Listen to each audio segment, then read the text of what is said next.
All right, these are going to be questions from section 6.2, so they have to do with transforming and combining random variables.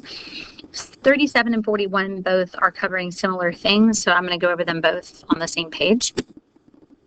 37 says the time x it takes Hatton to drive to work on a randomly selected day follows a distribution that is approximately normal with a mean of 15 minutes and a standard deviation of 6.5 minutes. Okay, I'm going to pause.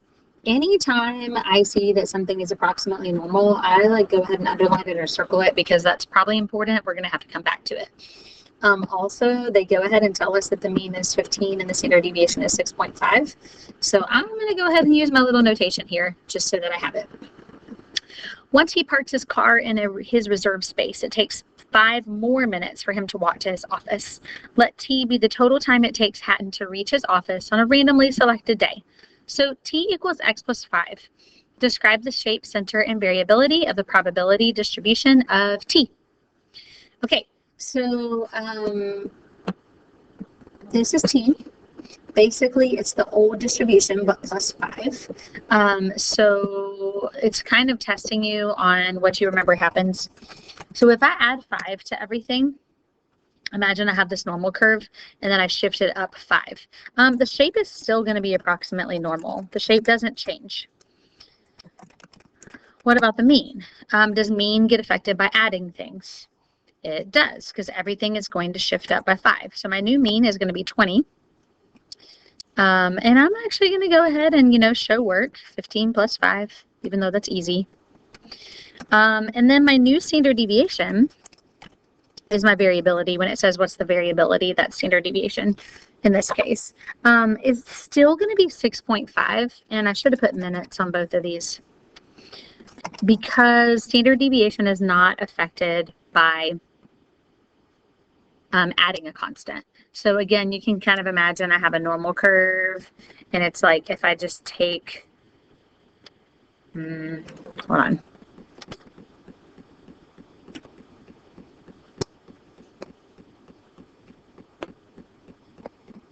If I take this normal curve and I shift it up 5, clearly the mean changes, but the shape stays the same and the standard deviation is going to stay the same because it's not spreading out at all. Versus, let's look at 41. A small ferry runs every half hour from one side of the large river to the other. The number of cars X on a randomly chosen ferry trip has the probability distribution shown here with mean mu of X equals 3.87 and standard deviation of X equals 1.29. And they actually give you a histogram to show you what it looks like. The cost for the ferry trip is $5. Define M equals money collected on a randomly selected ferry trip. What does the shape of the probability distribution have?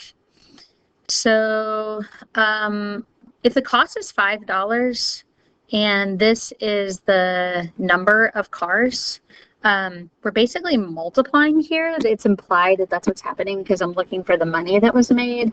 So I'm doing times 5. Even if I multiply all of these times 5, the shape is going to actually stay the same. So it's still going to stay skewed left. But the mean of M is going to be multiplied by 5. So I'm going to need to do 3.87 times 5. And that's going to give me a certain amount of dollars. And then to find the standard deviation of X, I'm also going to multiply that by 5 because standard deviation is affected by multiplication and division. So addition of a constant only affects the center, but multiplication of a constant affects the mean and the standard deviation. Let's look at a longer one, question 47. During the winter months, the temperatures at the Stearns' Colorado cabin can stay well below freezing, 32 degrees or 0 degrees for weeks at a time. To prevent the pipes from freezing, Mrs. Starnes sets the thermostat at 50 degrees. She also buys a digital thermometer and records the indoor temperature each night at midnight. Unfortunately, the thermometer is programmed to measure the temperatures in degrees Celsius. Based on several years' worth of data, the temperature T in the cabin at midnight on a randomly selected night can be modeled by a normal distribution with a mean of 8.5 degrees Celsius and a standard deviation of 2.25 degrees Celsius. Let Y be the temperature in the cabin at midnight on a randomly selected night in degrees Fahrenheit. And then they tell you how to convert to Fahrenheit. So this has two constant things happening to it. The mean gets affected by both multiplication and addition. So literally, I am just plugging in the mean into this equation. 8.5 was the mean that they gave me. So this is going to give me my new mean.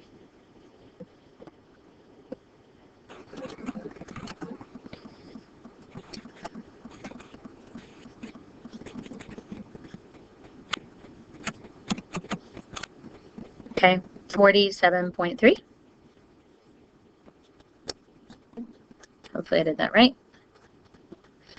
And then calculate and interpret the standard deviation of Y. Okay, the standard deviation is actually not going to get affected by the plus 32 because standard deviation only gets affected by multiplication and division when it's a constant. So I'm going to do 9/5 times 2.25 to find my new standard deviation.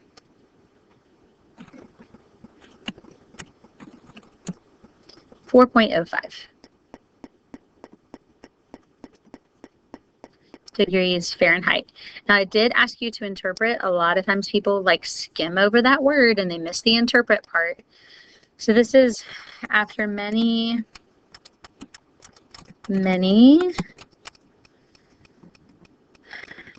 how would we say this? It's the night, it's the temperature at the night. So maybe like temperature readings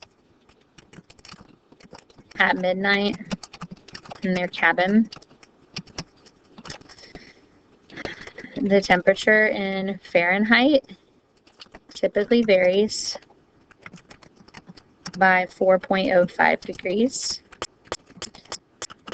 from the mean of 47.3 degrees Fahrenheit. Okay. I'm kind of like tempted to check the answer key to see how they interpreted it. Many nights. Okay, they said if many nights are randomly selected, the temperature will vary. Okay, I think that's pretty close. All right, then part C, this is the way that I wanted to do this one because part C says find the probability that the temperature in the cabin is less than 40. Because they stated earlier that this was a normal curve, I need to use that. And it also said degrees Fahrenheit. So I need to use my new mean and my new standard deviation because that was degrees Fahrenheit. Okay. And it said less than 40. So 40 is over here somewhere, and I'm shading to the left. If they're asking for the probability on this test, which is a lot, you're going to be using a table, a normal curve, or binomial geometric. So you have to kind of look at your scenario. I should have, when I was reading, like immediately pointed out that it said normal distribution so that way when I saw the probability question, I would be like, oh yeah, I need to use the normal curve. So when I come here, this is a normal CDF question. We go to distributions like usual. It is a lower bound of negative infinity, so I leave that alone. My upper bound is 40. My mean was 47.3, and then my standard deviation was 4.05, I think.